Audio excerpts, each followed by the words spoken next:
Chapter 8. The Klinkows. I wonder how it happened when Ruth was just 14 years old and still a child. What was it like for her when the time came for her to leave the children's home? It must have been such an upheaval for her, leaving her brother and that community of children behind.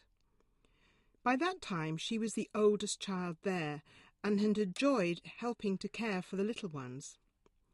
Leaving the Volksschule and Herr Engel must have been a wrench.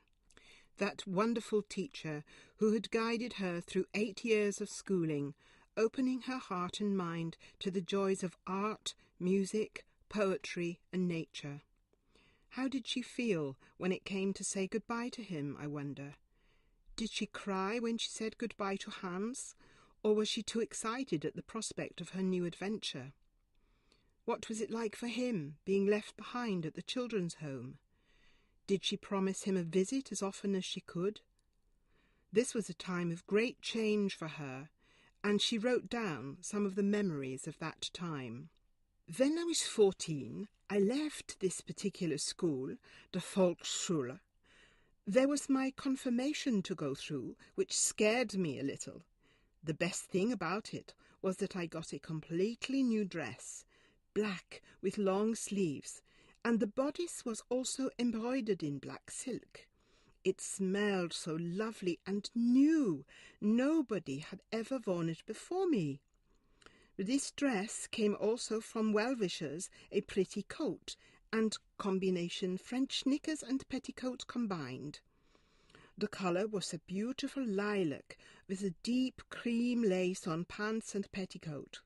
It felt extremely new and special.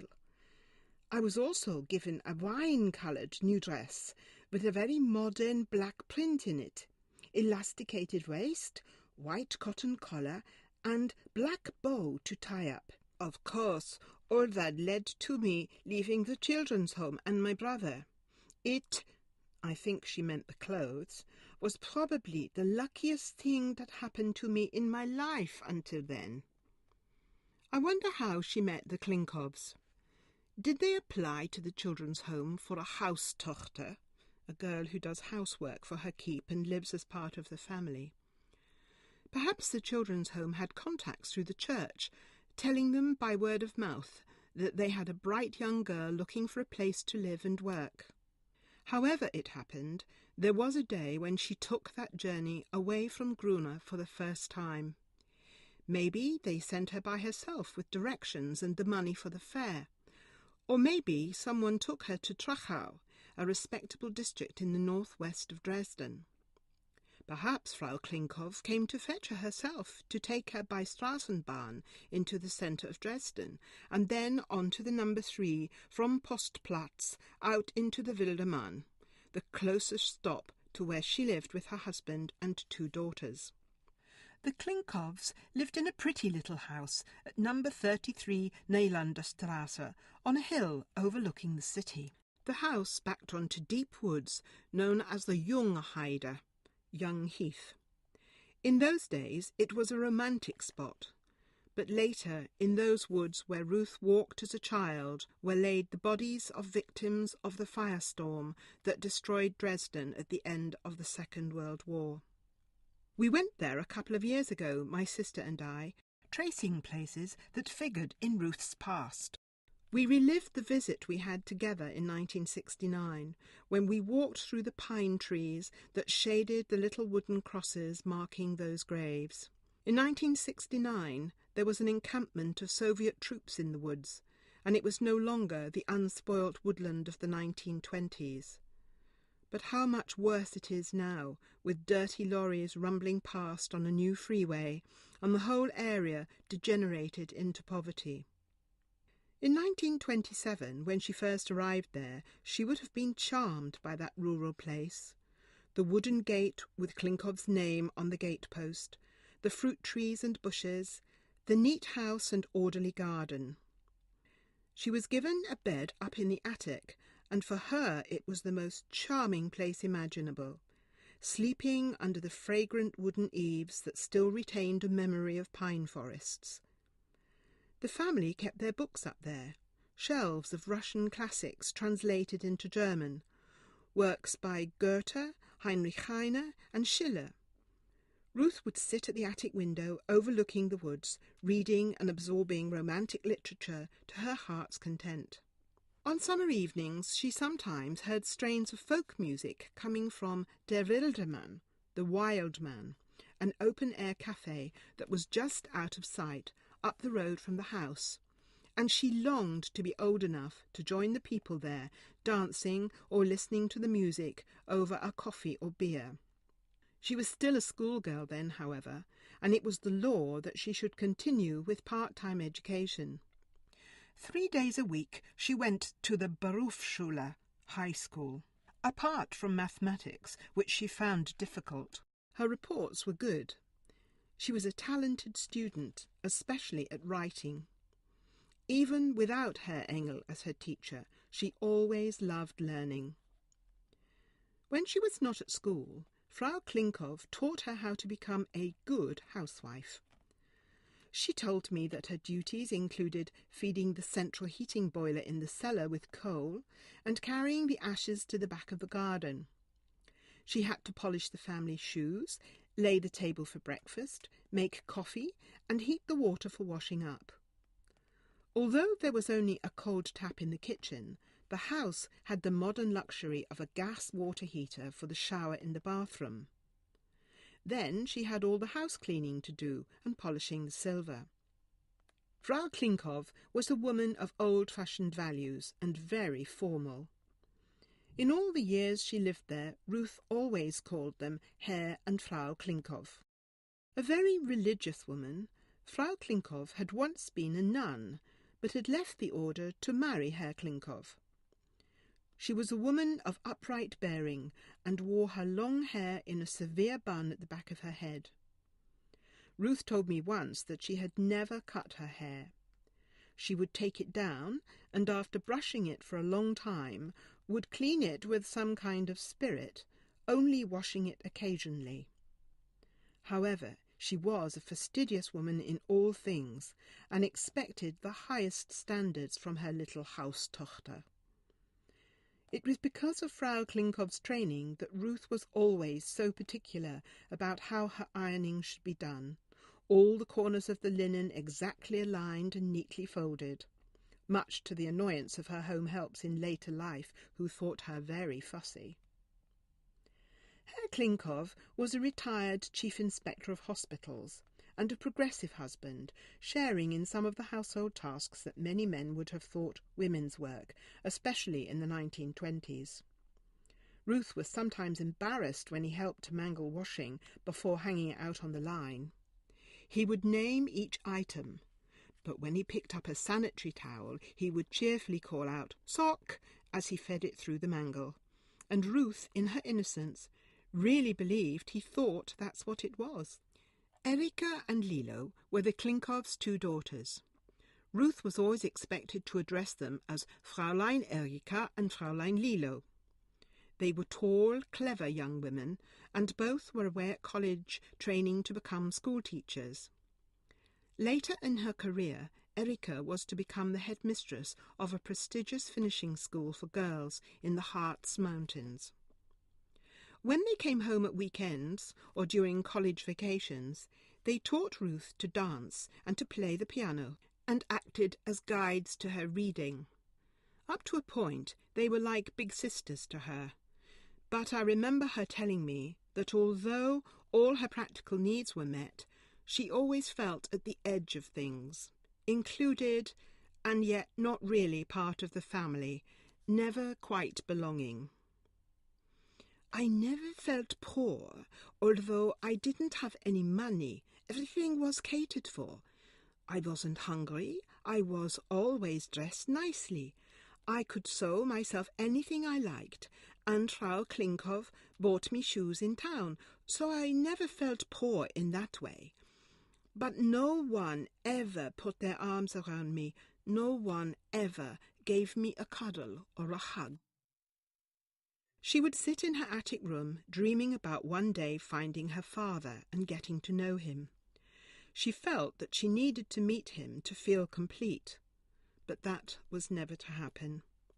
She never found out what happened to him after his attempt to reclaim her and Hans when she was 6 years old. She dreamt about becoming a teacher like all the people she most admired, Herr Engel, Erika, Lilo. She longed to have a career, to work with children, to be independent. You can't even think about a career when you haven't got a home. It was impossible. So I used to embroider tablecloths and make ceramic things and give them to my mother on the very rare occasions when I saw her. I hoped she might feel she wanted to make a home with me and with Hans, but she didn't. So no home meant no career. It was out for me. It was very hard to imagine when one hasn't gone through this oneself. She would have made such a great teacher, with her positive attitude to life, her firmness, softened by kindness, and her keen awareness of the needs of children. The world of education lost out there. So, as she got older, she found other ways to compensate for her lack of family, education, and most of all, love. Around the time of her move to Neulanderstrasse, she started becoming interested in boys. There was one in particular she told me about who came to her notice when she was still very young. There was one boy. He was about my age. I must have been about 15 then. He went to the same high school as Hans Werner. More of Hans Werner later. I know that because I have since seen him in a photo of Hans Werner's class. In Germany, they wore special caps, and that school was with the white cap, Drei Königsschule, Three Kings School. He used to pass by the house, and I made quite sure that I wasn't emptying the ashes in the garden when he passed on his way to school and back. That would have been dreadful for me if he had seen me with the ashtray going to the dustbin like Cinderella. Eventually, she did have boyfriends, but she knew next to nothing about sex. The first time she was kissed properly, she rushed home and scrubbed her mouth out with soap to try and prevent herself from becoming pregnant. She was very afraid. Because she wanted to continue singing, she joined the choir in her local church. And like all the other girls there, she adored the new cantor. He arrived there with a young wife who sang in the altos with her. All the girls envied this young woman, both for her beauty and for her handsome husband. Cantor Albrecht was a gentleman. He looked a bit like Simon Rattle. We shared the same birthday, so I always felt a bit connected to him. Then at last she was old enough to go to Der Wildermann instead of just listening to the music from her attic room. Every summer, a group of Russian folk musicians, the Ushakovs, took up residence there, singing, dancing, and playing accordions and their balalaikas in their colourful Russian costumes. She became their most loyal supporter, spending hours watching, listening, and falling in love, not just with the handsome players, but with their music too. Russian music reached somewhere deep in her. The mournful sounds of Eastern Europe touched her. The fiery dancing excited her. She wanted to absorb her father's Eastern European culture in any way she could. She dressed herself in Russian-style blouses that she made for herself. I have a photo still. She smiles a little shyly at the camera. Who would guess at the pain of longing and isolation hidden behind that smile? For 3 years she lived for those summer months when the Ushakovs returned to play at Der Wildermann. These red-blooded musicians took full advantage of their innocent fan, and before the end of those 3 years she had had affairs with them all in her desperate search for love and belonging. I can understand what she did and why she did it. How lucky she was, though, that she didn't become pregnant. What might have happened to her then? The same as happened to her own mother, no doubt. She said she was afraid of that, but it didn't stop her. Her need to be held and loved must have been so intense that it overrode all her fears.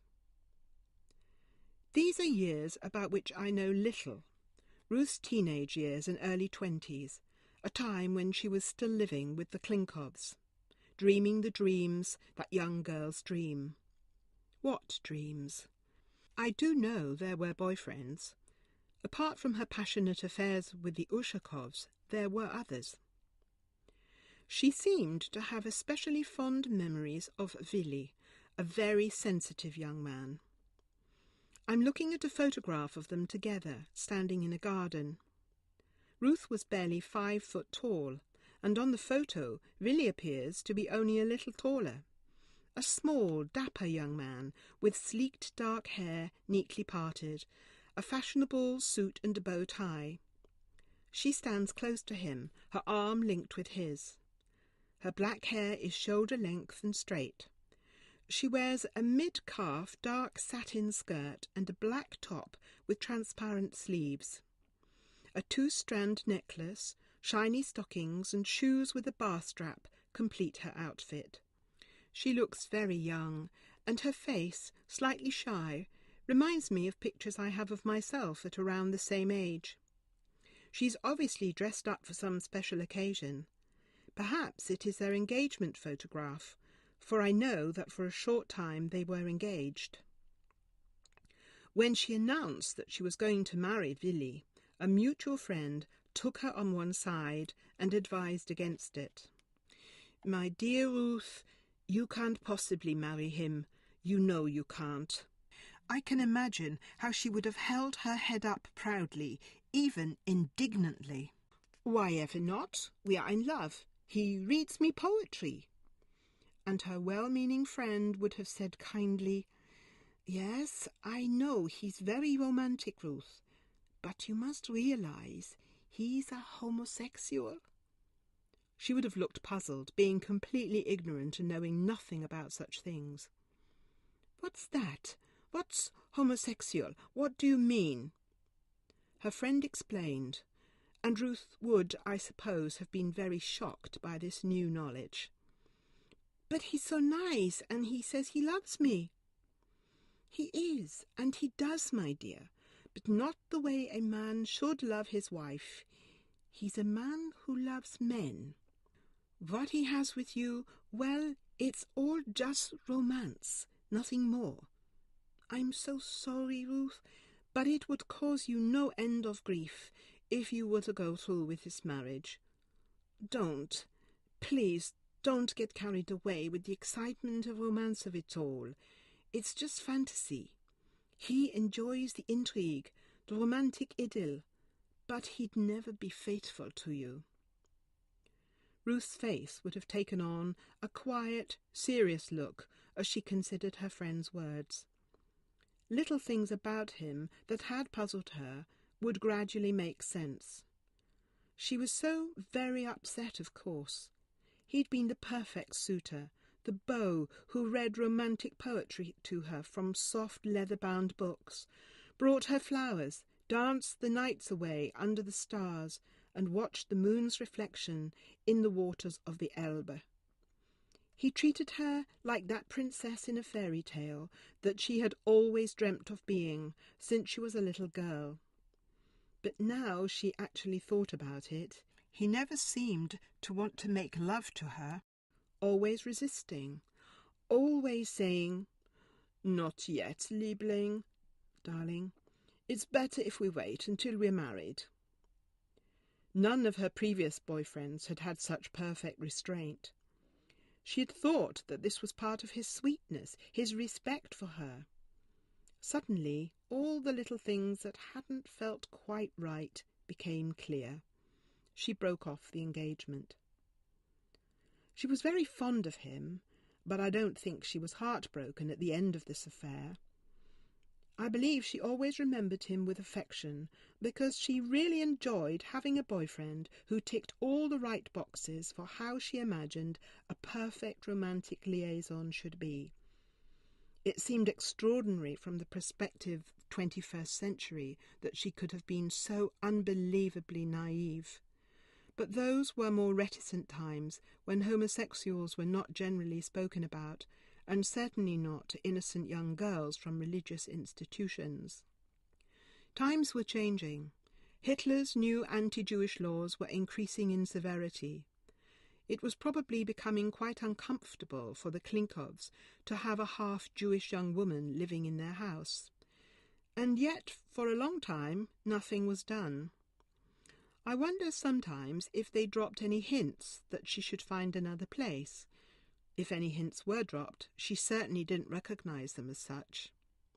Frau Klinkow may have found it too hard to dismiss outright the little Haustochter who had become so much part of the family over the past 8 years. In 1935, their eldest daughter, Erika, came to Ruth, now 22, and suggested that it would be a good time for her to leave.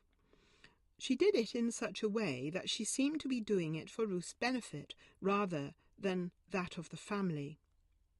"You're too sheltered here," she said. "You need to have some fresh wind blowing around your nose." I don't know if this is a German proverb, but that's how it was expressed. She might have wanted me out of her parents' house for their sake. It was getting difficult for people employing Jews. She was a fascist, you see. She was working with them. She was a fine person, but she couldn't see it. Some people could and some people couldn't, you know. What she did was good in the party. She opened weaving evenings for young girls to come in and opened them in different villages. But behind it all was the fascists, you see. Then she left the party because they wanted her to get out of the church. They insisted on that. Not everybody knew about what they were doing to the Jews, really. But Erika was a fascist. They tried to force her to get out of the church, and she told them, "No, I can't do that to my parents." She wouldn't have minded herself, probably. She was progressive, but she drew the line there. When I left, I didn't keep in contact with them. I don't think I even wrote to Hans. I felt very alone, really.